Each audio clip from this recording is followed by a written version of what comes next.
Nous laissons derrière nous tout ce que nous avons de plus cher. Enfants, épouses, amis, pères et mères.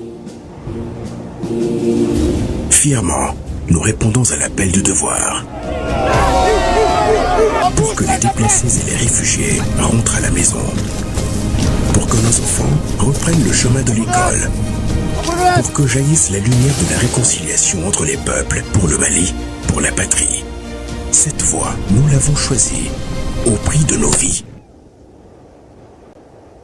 Nous défendrons nos couleurs. Et si nous laissons derrière nous veuves et orphelins, nous vous prions, prenez soin d'eux.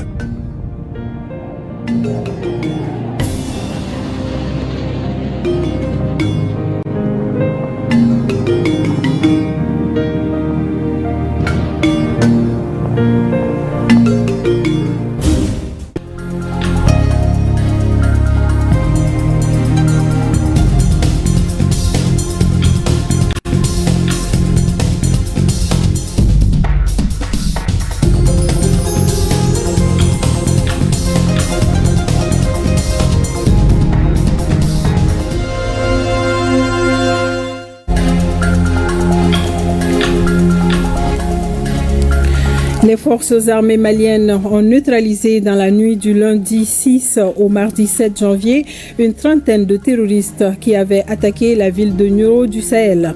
La hiérarchie militaire s'est rendue sur place aujourd'hui pour remonter le moral des troupes. Le commandant par intérim du théâtre sud de l'opération Maliko a félicité les FAMA et salué la collaboration de la population.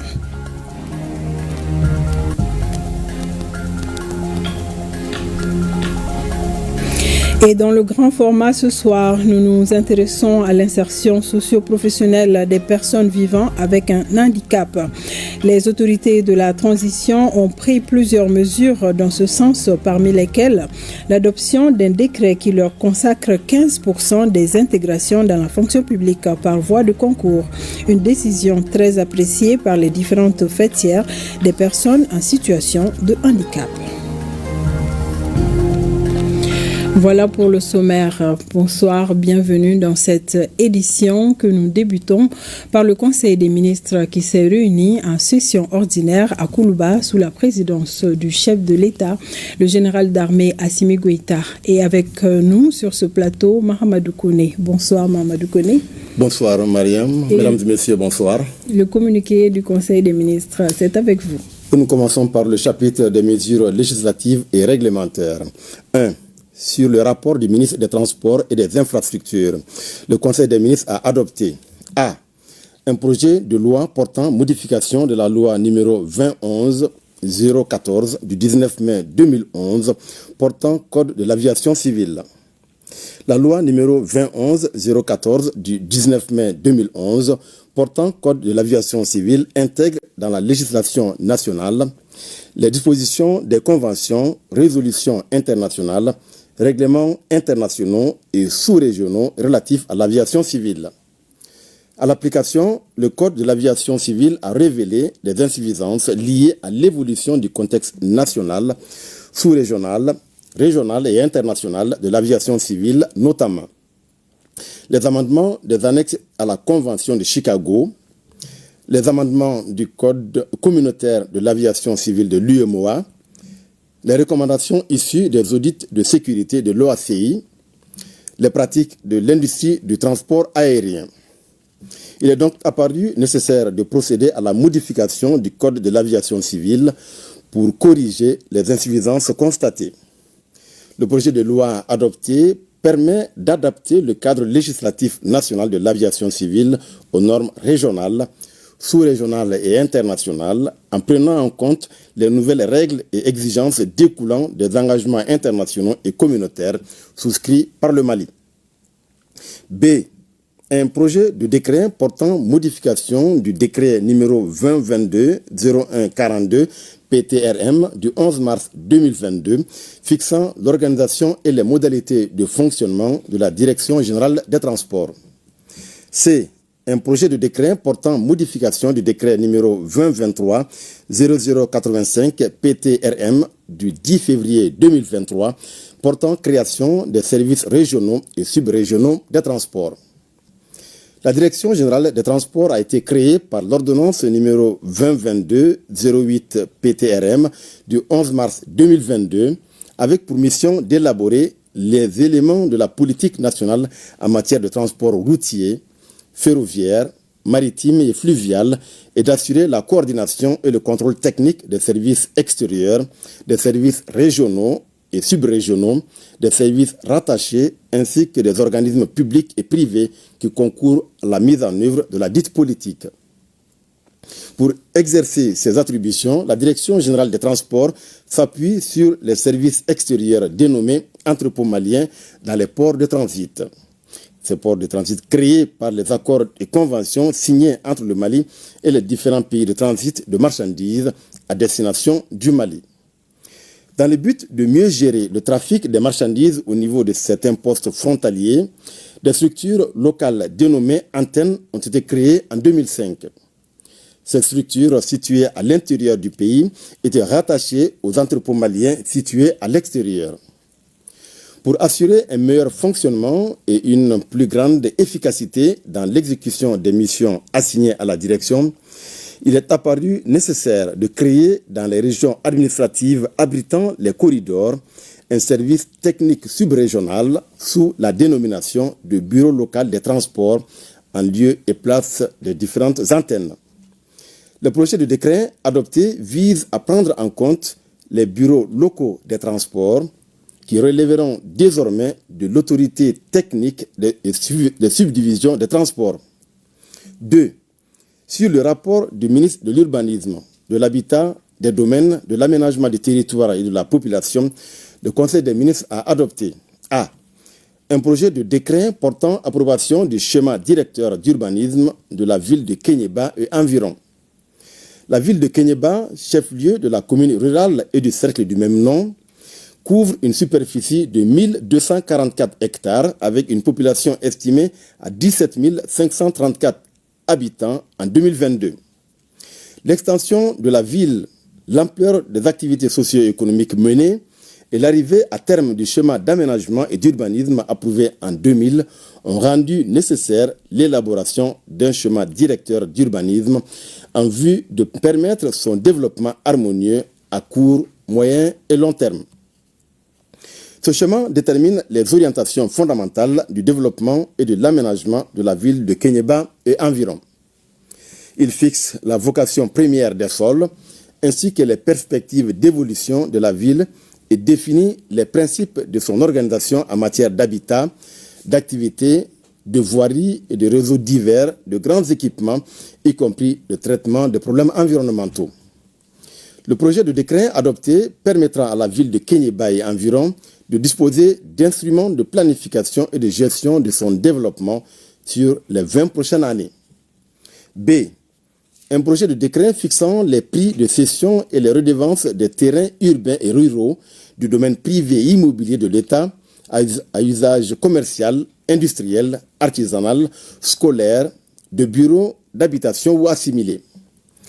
Dans le souci de faciliter l'accès à la propriété de manière équitable, le gouvernement a décidé par l'ordonnance numéro 14 CMLN du 6 mars 1975 de fixer les prix de cession des terrains domaniaux sur l'ensemble du territoire national en fonction de leur usage, révisable tous les 10 ans. À la faveur de l'adoption de l'ordonnance numéro 2020-014 PTRM du 24 décembre 2020 portant loi domaniale et foncière, le seul acte de propriété qui est désormais délivré au Mali est le titre foncier.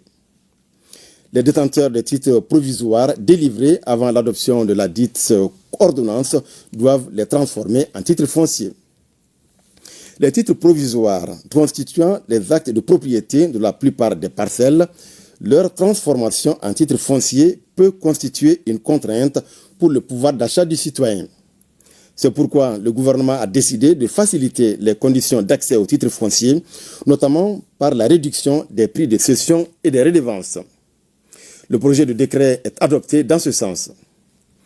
Au chapitre des mesures individuelles, le Conseil des ministres a procédé à des nominations. La liste nominative des intéressés est disponible sur le site web du secrétariat général du gouvernement www.sgg-mali.ml et dans le journal Essor. Au chapitre des communications, 1. Le ministre de la Justice et des Droits de l'Homme, garde des Sceaux, a informé le Conseil des ministres de l'organisation de la 3e édition de la Semaine de la Justice 2024-2025. Dans le but de rapprocher davantage la justice des justiciables et de promouvoir un service public de la justice plus efficace et plus performant, de nature à restaurer la confiance des citoyens et des justiciables, le gouvernement a décidé d'institutionnaliser la Semaine de la Justice. La 3e édition de cette semaine, qui se déroulera du 13 au 18 janvier 2025 à Bamako, Kay et Mopti, sera marquée par plusieurs activités, notamment la tenue de la première formation collégiale au niveau du pôle national économique et financier, le lancement du logiciel de gestion des dossiers judiciaires par le garde des Sceaux, la conférence sur le rôle des ordres professionnels dans la distribution de la justice, la sensibilisation sur l'harmonisation et l'utilisation des symboles de l'État. 2. Le ministre de la Refondation de l'État, chargé des relations avec les institutions, a informé le Conseil des ministres de la célébration de la 3e édition de la Journée nationale de la souveraineté retrouvée. Instituée par le décret numéro 2023-014 PTRM du 13 janvier 2023, la Journée nationale de la souveraineté retrouvée est célébrée le 14 janvier de chaque année en souvenir de la grande mobilisation patriotique du peuple malien pour défendre la patrie et dénoncer les sanctions illégales, illégitimes et inhumaines de la CEDEAO et de l'UEMOA. La célébration de cette 3e édition intervient dans un contexte marqué par la consolidation du recouvrement de l'intégrité pleine et entière du territoire national, l'adoption par le gouvernement du programme national d'éducation aux valeurs, le renforcement de la souveraineté énergétique et économique du Mali, le retrait des pays de l'Alliance des États du Sahel de la CEDEAO et la création de la Confédération des États du Sahel. La Journée nationale de la souveraineté retrouvée, prévue le 14 janvier 2025, sera célébrée sur toute l'étendue du territoire national avec la participation des communautés africaines vivant au Mali, ainsi que dans les représentations diplomatiques du Mali à l'étranger.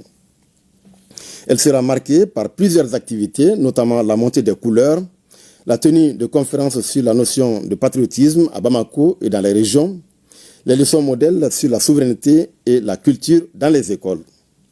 3. Le ministre de la Santé et du Développement social a informé le Conseil des ministres de la situation épidémiologique du pays, marquée notamment A. par une stagnation du nombre de cas testés positifs de la maladie à coronavirus par rapport à la semaine précédente, B. par une augmentation du nombre de cas confirmés de dengue comparé à celui de la semaine écoulée. Le président de la transition, chef de l'État, a appelé la population au respect strict des mesures de prévention et de lutte contre les maladies.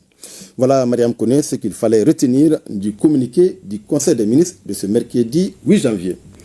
Merci beaucoup, Mahamadou Koné. Et carnet d'audience du président du CNT ce mercredi 8 janvier 2025.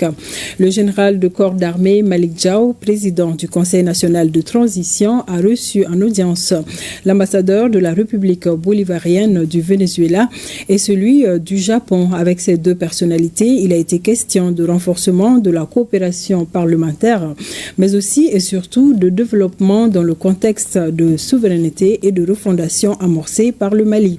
Le Japon et le Venezuela s'engagent aux côtés des autorités de la transition pour aider le Mali à relever les défis du moment. Le résumé avec Tamsir Djabati. Au cours de cette audience, il a été surtout question de renforcer les relations de travail entre les deux parlements, celui du Venezuela et du Mali, afin de conforter les dites institutions parlementaires. Bueno, hay una relación entre Venezuela y Mali. Nous avons de bonnes relations avec la République de Mali. C'est une relation de gouvernement à gouvernement. Ils sont très intéressés de construire la relation interinstitutionnelle, le Parlement du Mali et le Parlement du Venezuela, de construire des relations très flexibles, très amiables. Et cette réunion, c'est dû à la construction pour renforcer aussi la coopération et la relation interparlementaire. On est en train de constituer le groupe d'amitié parlementaire Venezuela-Mali. Dans le carnet d'audience du président du Conseil national de transition s'affiche celle de l'ambassadeur du pays du soleil levant, le Japon. Oui, le Japon, à travers son ambassadeur, salue et apprécie le nouveau départ du Mali. Le Japon est toujours un ami du Mali. Et je voudrais toujours accompagner le Mali qui essaye de faire la refondation pour avoir le Mali couleur. Le plus important, c'est la population. Le Japon aussi, il y a 150 ans, le grand retard de la technologie vis-à-vis des pays occidentaux. Et le Japon a décidé de se développer, industrialiser, moderniser. Mais les Japonais ne pouvaient pas assumer ou mettre en œuvre de la décision. C'est pour cela le Japon a fait venir beaucoup de conseillers étrangers en payant très cher. Et en même temps, le Japon formait des jeunes au Japon ou à l'étranger. Et au bout de 3 ans, 5 ans, 7 ans, ils sont revenus au Japon et ils ont remplacé des conseillers étrangers. Et à l'issue de cette audience, les deux personnalités se sont offerts des cadeaux de nouvel an, des actes qui annoncent des perspectives nouvelles en matière de coopération interparlementaire entre le Mali et le Japon.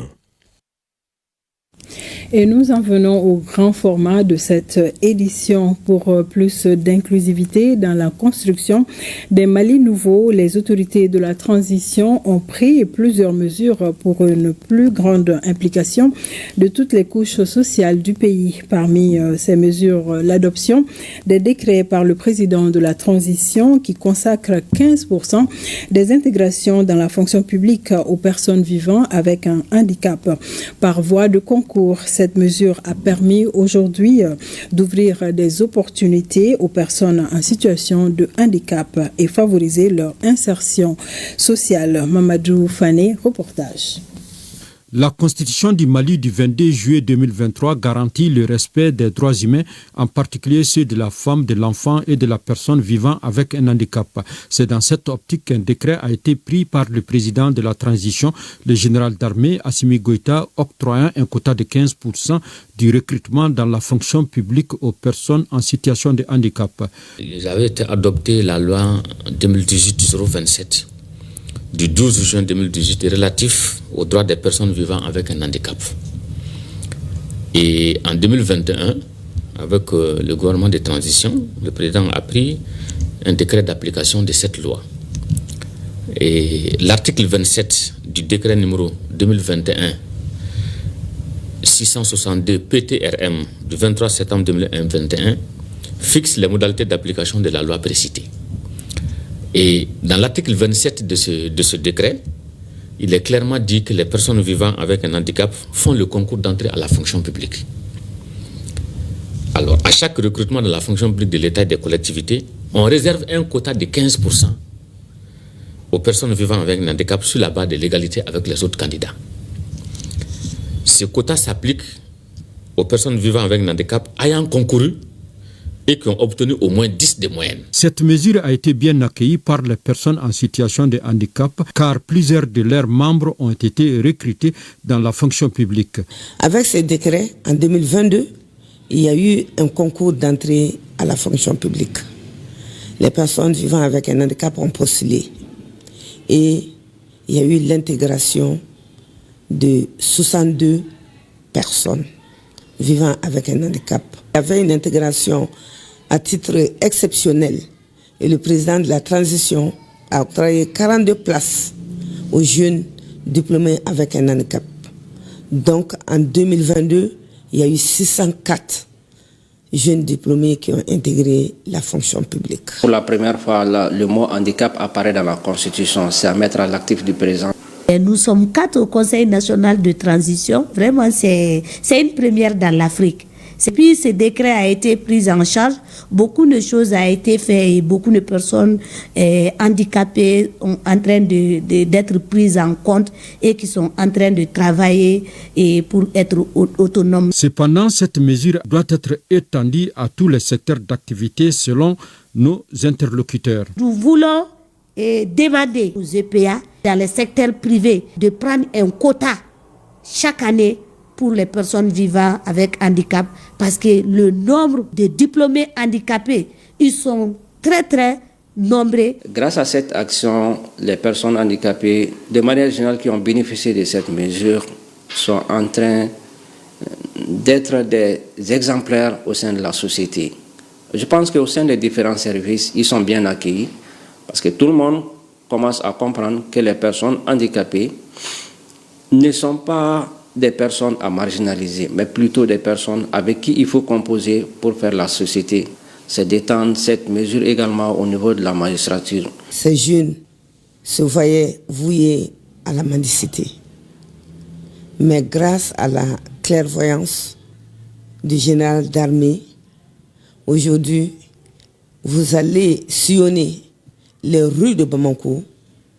Je ne dirais pas que vous n'allez pas voir de personnes vivant avec un handicap mendier, mais c'est peu. Par cette mesure, les autorités de la transition marquent ainsi leur engagement de faire participer tous les citoyens dans la construction du Mali nouveau. C'est une mesure en faveur des personnes handicapées pour promouvoir leur insertion socio-professionnelle. Je pense que cette mesure qu'on va qualifier de mesure présidentielle est importante parce qu'elle permet au moins donc, de ne laisser personne de côté. Et parlons à présent de l'attaque djihadiste lundi soir sur la ville de Nioro du Sahel. Une trentaine de terroristes tués et côté ami, un militaire a perdu la vie. C'est le bilan de cette attaque terroriste. Le commandant par intérim de l'opération Maliko, colonel-major Mamadou Suleiman Kone s'est rendu ce matin dans la cité religieuse pour apporter les félicitations de la hiérarchie militaire. Il a invité les FAMA à plus de vigilance et à saluer la collaboration de la population dans la lutte contre le terrorisme. Le commentaire de Abdoulaye Sako avec le concours de Moussa Diakité. Malheur aux vaincus, vaillez Victis.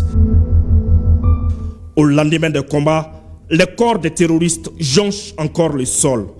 Dans la nuit du 6 janvier 2025, aux environs de 21h30, des hommes armés infiltrés dans la ville qui avaient certainement hâte de rencontrer l'ange de la mort ou de goûter au repos promu par le général de corps d'armée Sadio Kamara se sont attaqués à certains points sensibles de la ville de Nioro du Sahel.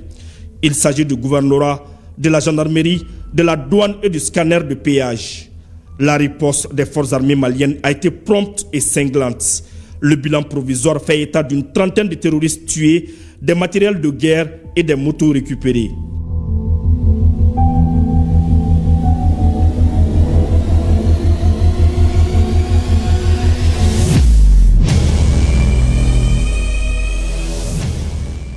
Juste après cette promptitude des forces armées maliennes, le commandant de zone de la région militaire numéro 3 s'est rendu sur le terrain. Le colonel-major Mamadou Kone a eu au nom de la hiérarchie militaire les mots justes pour féliciter et encourager les hommes pour ce professionnalisme. Une visite aujourd'hui à Nioro du Sahel, c'est pour venir au nom de toutes les autorités militaires, au nom de toute la hiérarchie, féliciter, encourager ces hommes qui, il y a 48 heures, ont remporté une victoire éclatante sur l'ennemi.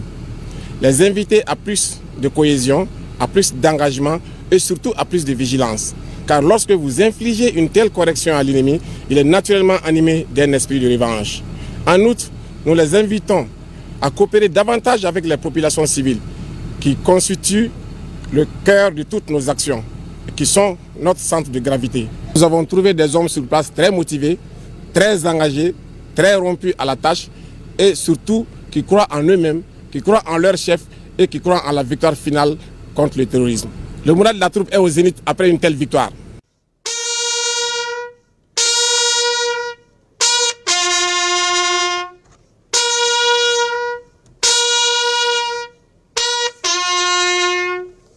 Malheureusement, au cours des combats, les femmes ont perdu un de leurs, tombé les armes à la main.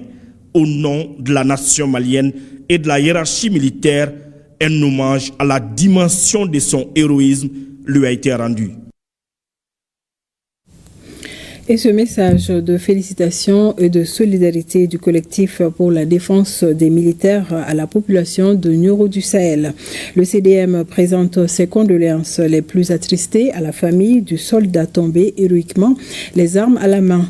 Le CDM félicite la population de Nioro du Sahel pour sa vigilance et sa coopération exemplaire avec nos forces armées. Le CDM appelle tous les Maliens à suivre cet exemple en soutenant les FAMA, dénonçant sans relâche et sans amalgame tout complice interne ou externe et en demeurant unis face à ses ennemis de la paix et de la stabilité. Reconnaissance de la nation pour le compte de la grande chancellerie des ordres nationaux du Mali. 32 récipiendaires issus des rangs des retraités et d'autres encore en service ont reçu des médailles. Ils ont été élevés au grade d'officier, chevalier de l'ordre national et du mérite national avec effigie Abaye Boubacar Bablé Touré. 8 janvier 2025, une date qui restera gravée à jamais dans les mémoires de ces 32 récipiendaires reconnus pour services rendus à l'État. Composés d'hommes et de femmes à la retraite ou en service, ils sont issus des forces armées et de sécurité, des médias, ainsi que d'autres structures. Ces récipiendaires ont été élevés par la grande chancellerie des ordres nationaux du Mali, respectivement au grade d'officier de l'ordre national, chevalier de l'ordre national et du mérite national avec effigie Abaye. Votre présence en ces lieux témoigne de la reconnaissance de la nation pour le sacrifice au quotidien consenti par chacun de vous pour le Mali. Cette reconnaissance se fonde sur vos qualités intrinsèques d'hommes et de femmes voués tout entier à la dignité et à l'épanouissement de notre pays. Émus, les heureux médaillés placent ce geste de reconnaissance de la nation sous 4 signes. Le bonheur. Oui, nous sommes heureux d'avoir été distingués pour notre engagement de tous les jours. Fierté, nous sommes fiers d'arborer cette médaille qui est un témoignage de la bonne impression que les autorités ont eue sur nous.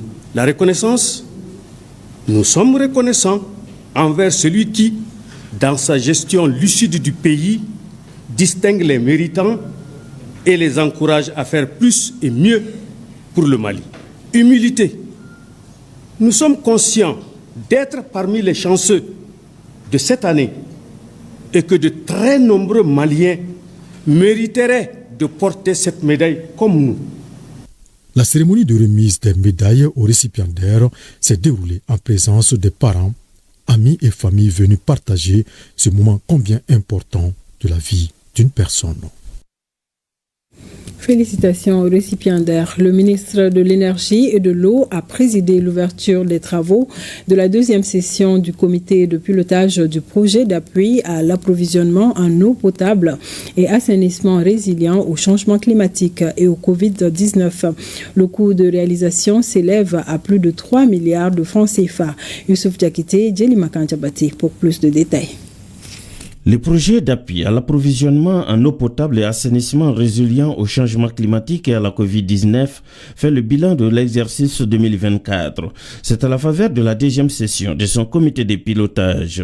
Il s'agit globalement pour le projet de contribuer à l'amélioration des conditions de vie des populations bénéficiaires dans les régions de Kaï et Koulikoro. Le projet lui-même s'articule sur 3 composantes. La première composante, ça, c'est des investissements qui doivent être réalisés tout de suite. Et ça concerne la création de 2 villages modernes, en même temps la construction des latrines et faire la sensibilisation dans le cadre de la Covid-19 et amener des kits et des équipements. Le ministre de l'Énergie et de l'Eau qui a ouvert les travaux a insisté sur la programmation minutieuse des activités du projet en vue de l'atteinte des objectifs recherchés. Le Mali s'est engagé à l'accès universel à l'eau potable et à l'assainissement d'ici 2030, conformément à la vision africaine de l'eau et aux objectifs de développement durable. À cet égard, il me plaît de rappeler l'importance et la priorité que les plus hautes autorités de notre pays accordent au secteur de l'eau, à commencer par son Excellence, le général d'armée Assimi Goïta, président de la transition, chef de l'État, qui a consacré les 2/3 de ses fonds de souveraineté aux œuvres sociales, notamment à la réalisation et à la mise à disposition de plus de 400 forages au profit des populations sur toute l'étendue du territoire. Le projet d'appui à l'approvisionnement en eau potable et assainissement résilient au changement climatique et à la Covid-19 est financé par la Banque africaine de développement et le gouvernement du Mali. Et le Mali renforce son engagement dans la lutte contre le changement climatique en lançant officiellement un atelier national dédié à la mise en place d'un système intégré de mesures, rapportage et vérification. Ce mécanisme essentiel pour le suivi des émissions de gaz à effet de serre et la réalisation des objectifs climatiques s'inscrit dans le cadre de la deuxième contribution déterminée au niveau national et en conformité avec les exigences de l'accord de Paris. Agibou Koulibaly.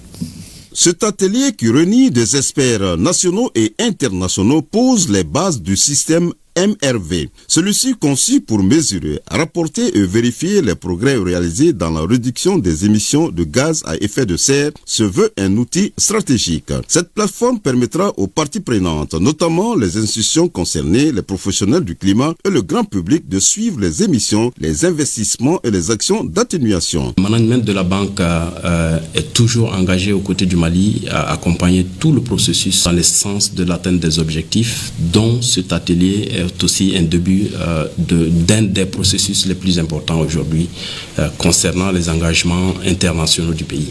L'objectif principal est de renforcer les capacités nationales pour répondre efficacement aux défis climatiques tout en respectant les engagements pris au niveau international. Le système MRV est bien plus qu'un simple dispositif technique. Il constitue en effet un pilier fondamental pour la mise en œuvre de notre CDN, assurant une gestion rigoureuse et transparente des émissions de gaz à effet de serre et des actions d'atténuation.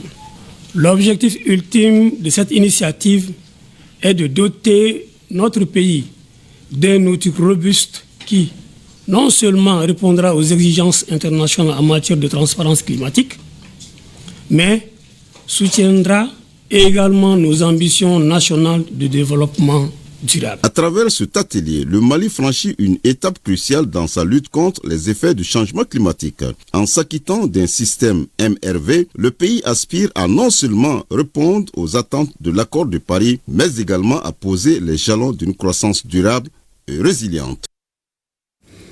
Les membres du comité régional de pilotage et de gestion des sites des personnes déplacées internes du district ont tenu leur deuxième réunion semestrielle au titre de 2024. Il s'agissait au cours de cette rencontre de faire le bilan des activités menées en faveur de ces déplacés internes du district de Bamako et de faire des propositions pour les 6 prochains mois. Boubacar Bablé Touré, compte rendu.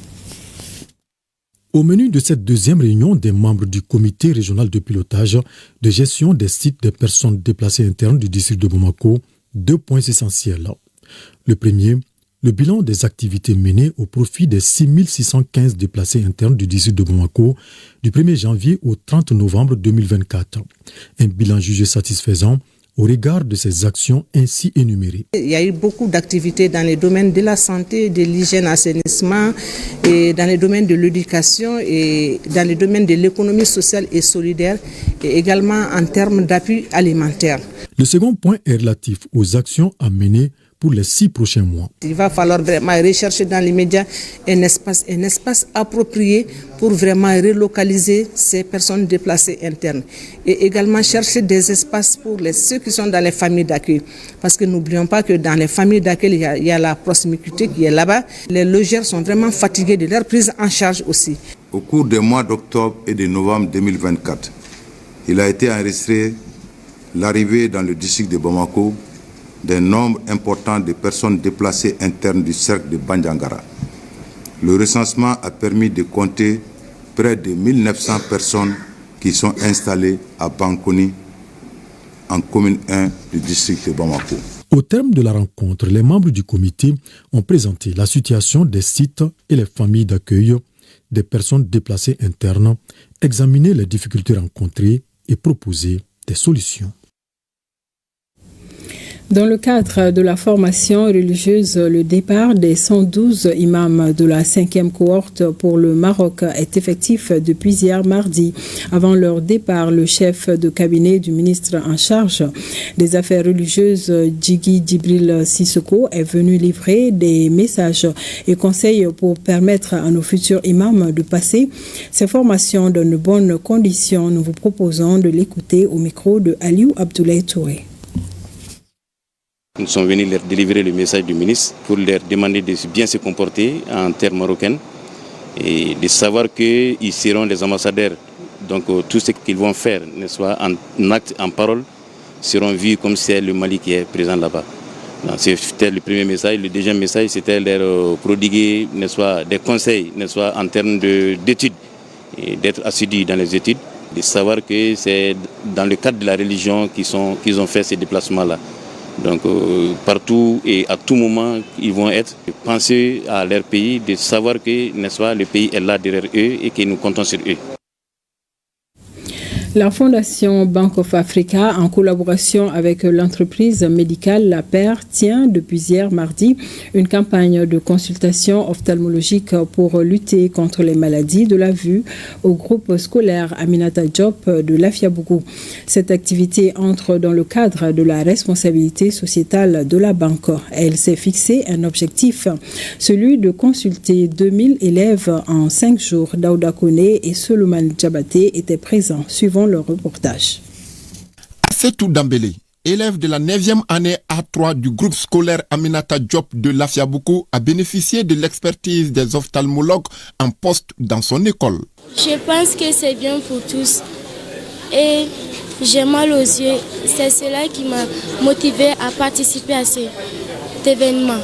Ils peuvent nous aider à bien voir au tableau en nous donnant des lunettes et nous faire savoir qu'on n'a rien à craindre. Au total, 2000 élèves auront la chance de voir quels troubles visuels ils souffrent, et cela pendant 5 jours. Nous espérons qu'il y ait le moins de cas possible, mais au cas où il y a des cas, la Bank of Africa contribuera à mettre à la disposition de ces enfants des lunettes, ce qui va permettre de lutter contre les difficultés d'apprentissage et améliorer les performances au niveau des enfants. Lorsque nous avons été approchés par la Fondation BOA pour participer à cet événement, nous avons immédiatement vu une opportunité de changer de vie. Les enfants qui sont dans cette école, tester la vie de plus de 2000 enfants, leur offrir des lunettes, leur offrir des verres correcteurs,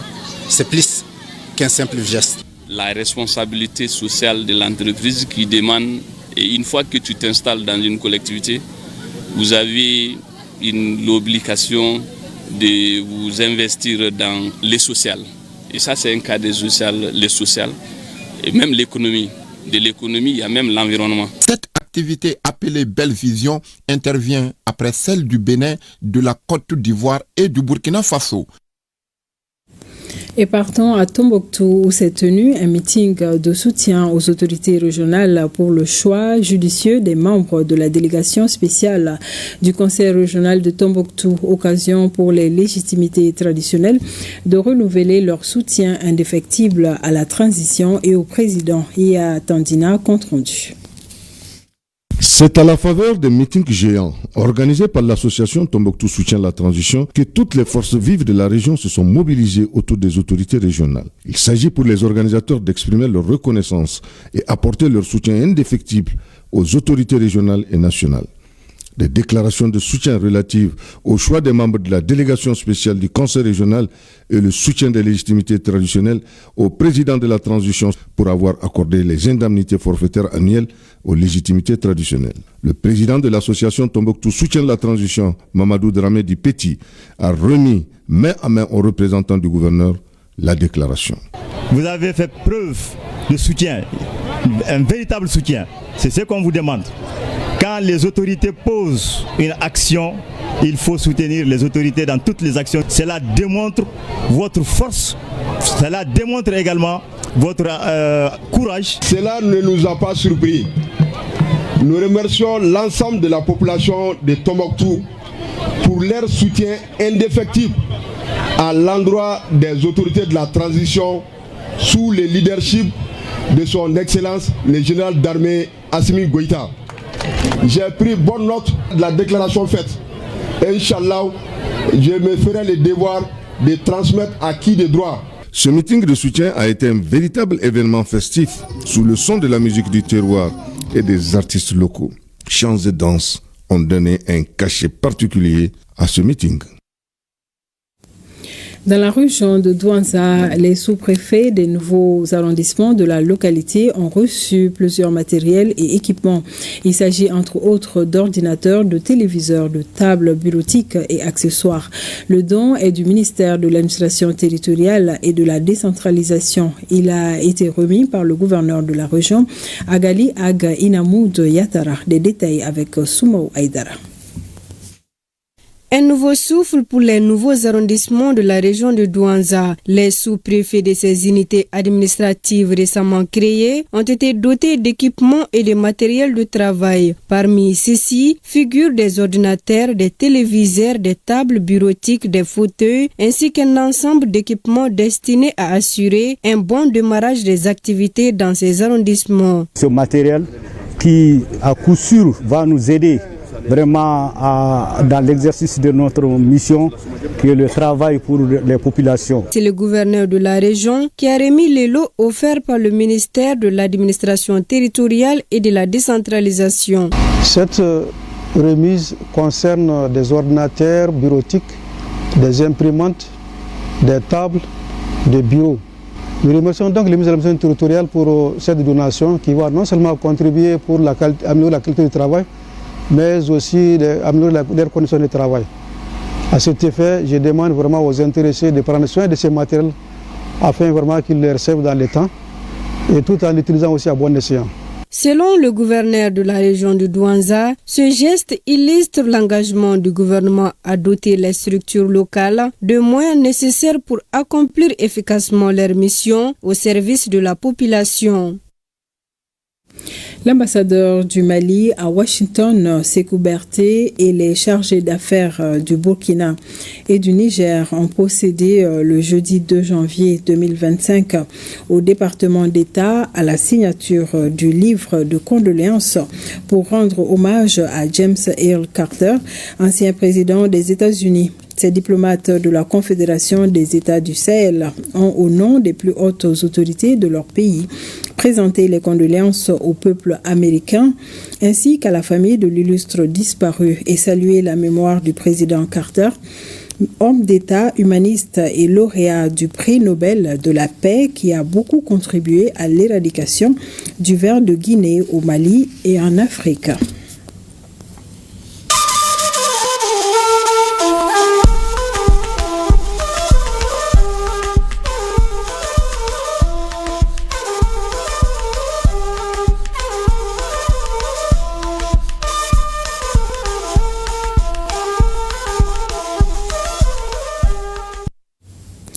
Parlons d'abord de ce tollé au Sénégal et au Tchad après les propos du président français sur certains pays africains.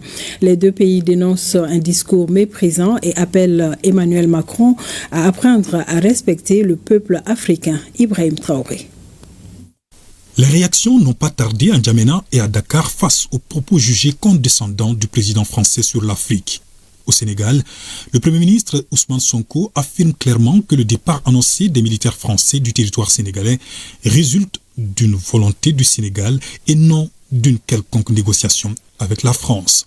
Je tiens à dire que, dans le cas du Sénégal, cette affirmation est totalement erronée. Aucune discussion ou négociation n'a eu lieu à ce jour et la décision prise par le Sénégal découle de sa seule volonté.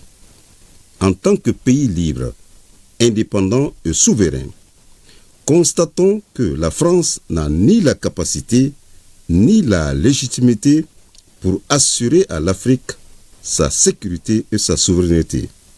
Bien au contraire, elle a souvent contribué à déstabiliser certains pays africains, comme la Libye, avec des conséquences désastreuses notées sur la stabilité et la sécurité du Sahel. Emmanuel Macron se trompe d'époque, réagit le président tchadien qui n'est pas allé avec le dos de la cuillère. Je voudrais exprimer mon indignation vis-à-vis des propos tenus récemment par le président Macron qui frise les mépris envers l'Afrique et les Africains. Je crois qu'il se trompe d'époque.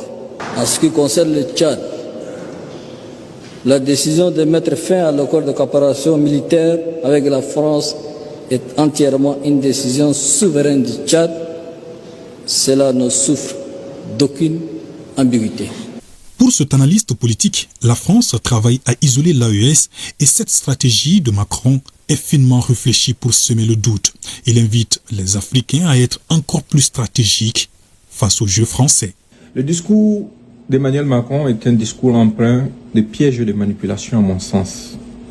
Vous n'êtes pas sans savoir que depuis que les pays de l'AES ont demandé le départ des forces françaises et que la France rencontre beaucoup de difficultés dans cette partie de l'Afrique, la France est en colère, elle est dans une colère noire contre cette nation. Donc, elle a travaillé à différents complots pour pouvoir porter atteinte à l'intégrité territoriale d'au moins l'une de ces nations, sans succès.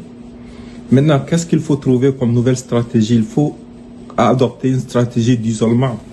Il faut les isoler. C'est le mois dernier que le Sénégal et le Tchad ont annoncé le départ des militaires français de leur sol.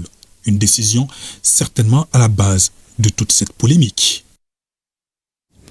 Et évoquons la guerre de communication que livrent les médias français contre le Niger qui ne faiblit pas. Tout récemment, c'est la télévision France 24 qui s'est livrée à un exercice de désinformation sur la situation économique du Niger en dressant un tableau sombre sur cette économie, pourtant restée dynamique malgré l'embargo de la CEDEAO.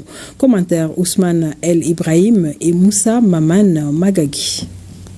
À propos de l'exploitation pétrolière, cette dernière n'a jamais connu de perturbations majeures qui pouvaient affecter ses activités. Les facteurs exogènes sur lesquels s'est basé France 24 pour affirmer une quelconque rupture d'approvisionnement de Niamey en hydrocarbures n'ont été que d'une courte durée, comme le confirme le directeur général de la SONDEP. En 18 mois, figurez-vous, il y a deux situations qui s'étaient créées. Une première, pendant la saison hivernale, où le pont des Soreilles là était cassé et les stations de service avaient du produit. Elles ont tenu jusqu'à 8 jours, 9e jour. En ce moment, le ministère de l'équipement a pu mettre de l'ordre et a réhabilité le pont. Premier jour, 70 citernes qui sont rentrées à partir du dépôt. Deuxième jour, 60 citernes. Troisième jour, 50 citernes qu'on a fait rentrer dans la ville de Niamey. Ça, on peut appeler ça à la limite catastrophe naturelle. Ce n'est pas une rupture. Deuxième élément, c'est tout récemment, une seule journée. Une seule journée de rupture. Comme j'ai dit, la chaîne d'approvisionnement, souvent il y a des hauts et des bas, ce qui a été même aplani autour du ministre.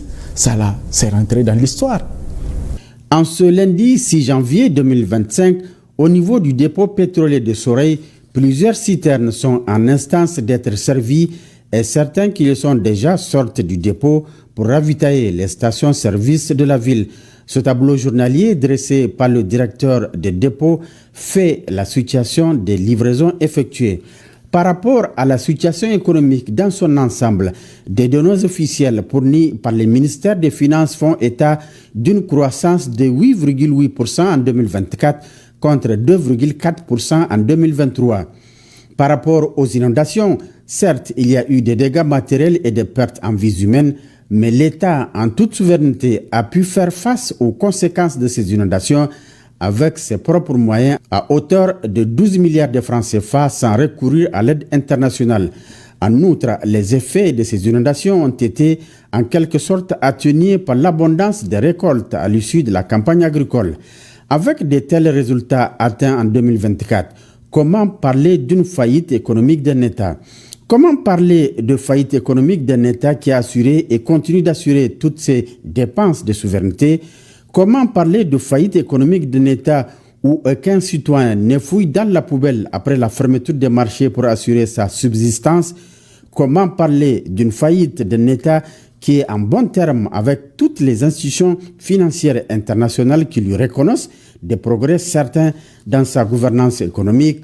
Seuls les médias français dont la ligne de conduite est basée sur le déni de la réalité et la désinformation sont capables de le faire, mais leurs limites objectives seront dévoilées par les faits au fil du temps.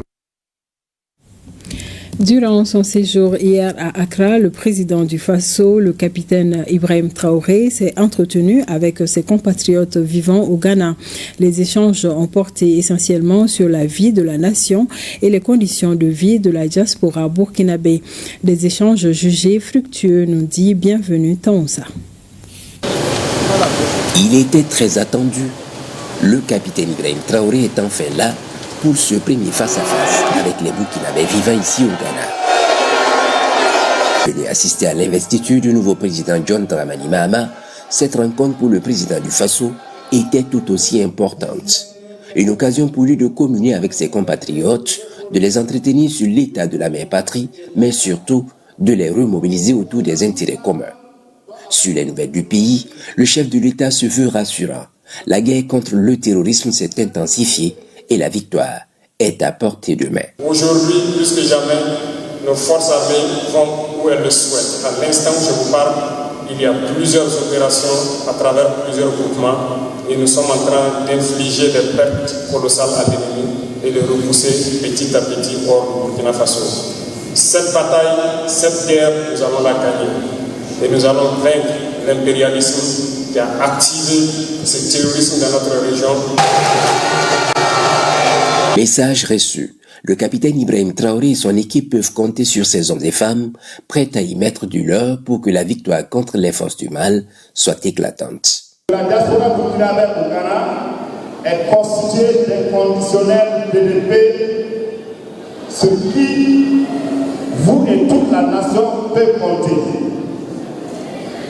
Notez que nous, diaspora burkinabé vivant au Ghana, nous sommes au-delà du concept PDP. Pour nous, c'est un devoir de défense de la patrie. Soutenir la mère patrie, mais aussi son pays d'accueil, c'est le souhait du président du Faso, pour qui ces Burkinabés y ont intérêt. Je souhaite que vous puissiez accompagner le président John Mahama. La tâche sera difficile. Il y a des défis certainement à venir sur le plan sécuritaire, sur le volet économique. Je souhaite que vous puissiez accompagner les forces de défense et de sécurité du Ghana autant que vous pouvez. Soutenez-les comme si vous étiez en train de soutenir les forces armées burkinabées. Avant de regagner Ouagadougou, deux doléances sont posées au chef de l'État: faciliter à ces Burkinabés l'obtention de documents d'identité et de nationalité et leur accorder des facilités pour qu'ils participent au mieux à l'essor de l'économie nationale.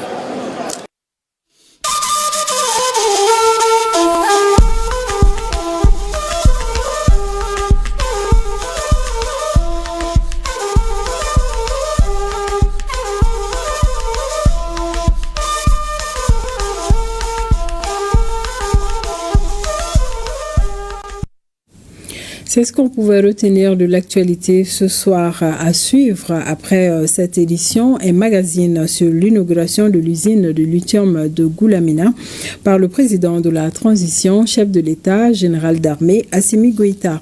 Merci de nous avoir suivis et passé de bons moments de télévision.